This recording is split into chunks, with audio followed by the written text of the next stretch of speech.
Olá amigo, olá amiga, bem-vindo ao canal Professor Rodrigo Batista. Aqui juntos, todos os dias nós estudamos a lição da Escola Sabatina, uma lição bíblica que serve para que a gente tenha mais relacionamento, mais conhecimento de Deus.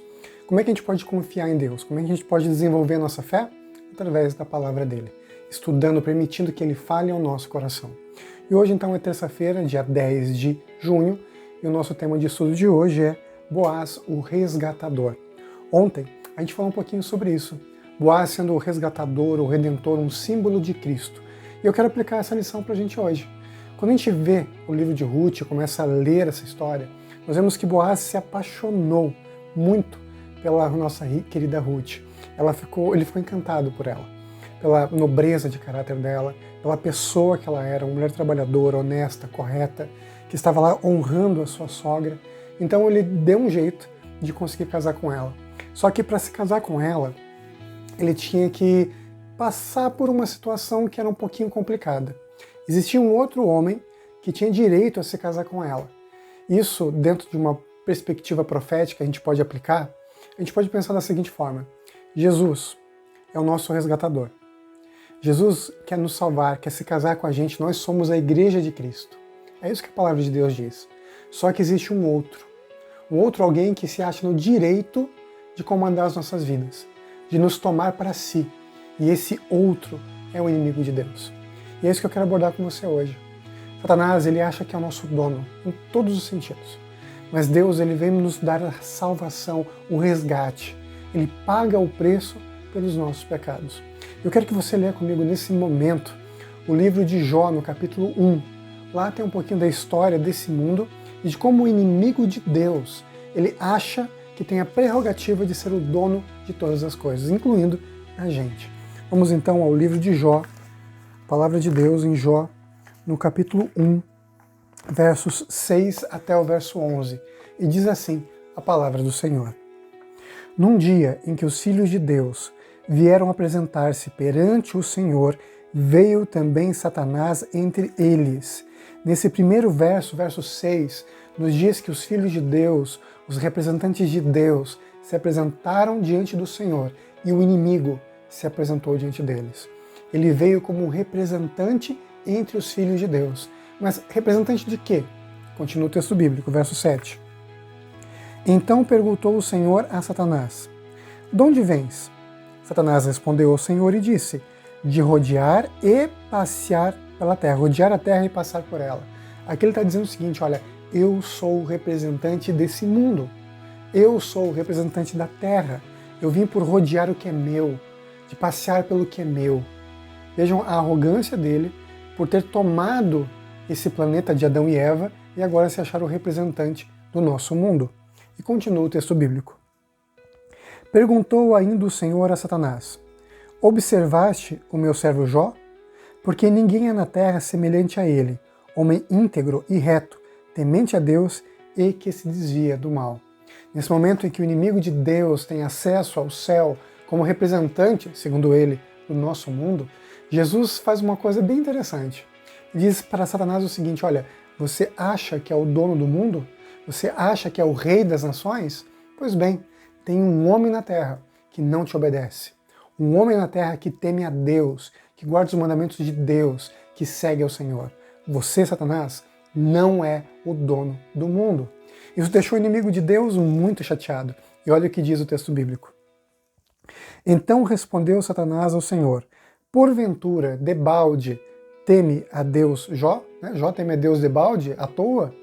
E continua: acaso não o cercaste com sebe a ele e a sua casa, e a tudo quanto tem? A obra das suas mãos abençoaste, e os seus bens se multiplicaram na terra. Estende, porém, a mão e toca-lhe em tudo quanto tem, e verás, se não blasfema de ti na tua face. O inimigo de Deus, ele entendeu que Jó era um representante de Deus nesse mundo, que ele, o inimigo, não governava todo o mundo. Mas ele disse o seguinte: olha, Jó só obedece a Deus porque recebe as bênçãos de Deus. Nós já estudamos isso. Quando nós seguimos os caminhos de Deus, Deus pode abrir as janelas dos céus e derramar sobre nós bênçãos sem medida. Isso é uma consequência de estarmos com Deus. E o inimigo tem dito, então, através dos séculos, que nós só podemos conquistar as coisas pelo nosso próprio esforço. A gente tem que merecer. E Deus diz que a gente não merece, mas é pela graça, a graça de Deus. Isso fez com que o inimigo ficasse muito chateado e no final da história de Jó, Deus jogou na cara mesmo que Jó era um homem perfeito diante dele, um bom homem que seguia o caminho de Deus e um representante do Senhor, fazendo com que a alegação do inimigo fosse colocada por terra. Mas você acha que Satanás ficou de boa com isso? Não, ele não ficou. A palavra de Deus nos diz em Judas, no capítulo 9, na verdade Judas não tem capítulo, são versos, né? No Judas, em verso 9, que quando Moisés morreu, Satanás tentou tomar o corpo de Moisés, como se ele fosse o dono de todas as coisas, o senhor da morte, né? Todos os que morrem pertencem a ele, todos os que vivem pertencem a ele. Ele realmente achava que era o dono de tudo. E prova disso também acontece no Evangelho de Mateus, no capítulo 4, quando nós vemos o momento que Jesus é tentado no deserto. Vamos lá então, Mateus no capítulo 9, aliás, capítulo 4 de Mateus, nós temos ali a tentação de Cristo, e diz o seguinte, o verso da palavra de Deus, verso 7, capítulo 4, verso 7. Respondeu-lhe Jesus, também está escrito, não tentarás o Senhor teu Deus. Depois de tantas lutas ali com o inimigo, Jesus sempre usando a palavra de Deus, então ele disse assim, olha, não tentarás, assim diz o Senhor. Essa era a resposta de Jesus para o inimigo. Mas o inimigo continuou tentando. Levou ainda o diabo a um monte muito alto, mostrou-lhe todos os reinos do mundo e a glória deles. Ele disse, tudo isso te darei, se prostrado me adorares. Ele ofereceu o mundo para Jesus. Jesus, que é o dono de todas as coisas. A arrogância do inimigo é tão grande que ele quis achar, olha, eu sou dono de tudo e eu posso dar para quem eu quiser. Jesus jogou na cara dele que não. O dono verdadeiro é Jesus, é Deus. E a batalha entre o bem e o mal já tem um ganhador, já tem um vencedor, e é Jesus. O inimigo perde essa batalha. Na história de Boaz, quando Boaz então se torna o rei vindicador, o redentor da Ruth, ele vai para um tipo de julgamento. Os anciões da cidade eram colocados ali na entrada da cidade, foi feito o acordo diante de todos, e ele saiu então como vencedor, o resgatador de Ruth. E também de Noemi, né, que estava junto com ela, com a sua sogra, né, que ela cuidou para toda a vida, conforme a promessa que ela tinha feito. Desse homem, de Boaz, e de sua esposa Ruth, veio a descendência mais maravilhosa que existe no universo, a casa de Davi. Os filhos de Deus, que tem ali a descendência que chega até Jesus, que é o descendente de Davi. Jesus que nos representa, Jesus que é o nosso Redentor e também o nosso Salvador.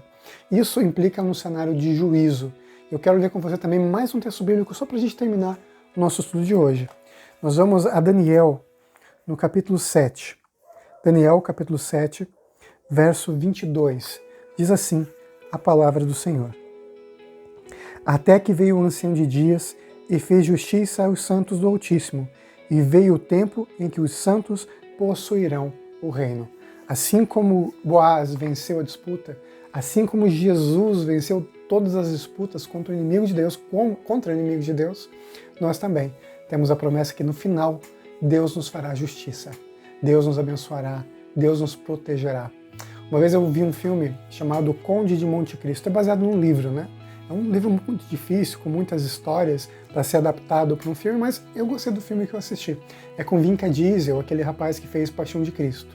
É um filme um pouco antigo já, mas uma frase que me marcou naquele filme, que eu achei bem interessante, que ele dizia assim, quando ele estava preso, né, o personagem está preso de forma injusta, passa por muitas situações injustas, e ele diz assim, Deus lhe fará justiça.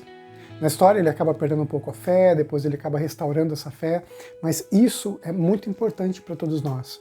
No final, Deus nos fará justiça, é isso que ele nos mostra. Seremos vitoriosos, já somos vitoriosos em Cristo Jesus nosso Senhor. Que Deus possa te abençoar, te guardar, que esse dia seja fantástico, de vitórias ao lado de Deus. E nesse momento, estarei orando por você. Vamos orar? Querido Pai que estás nos céus, obrigado por tuas bênçãos, teu cuidado, teu amor, pelo teu resgate pelas nossas vidas. Obrigado, Senhor, por dar a sua vida e mostrar que o Senhor Jesus é o grande vitorioso na batalha entre o bem e o mal. Em nome de Jesus. Amém. E nunca se esqueça, meu amigo e minha amiga, nessa vida é você e Deus. Te vejo amanhã, hein? Fica com Deus, fique em paz. Tchau, tchau.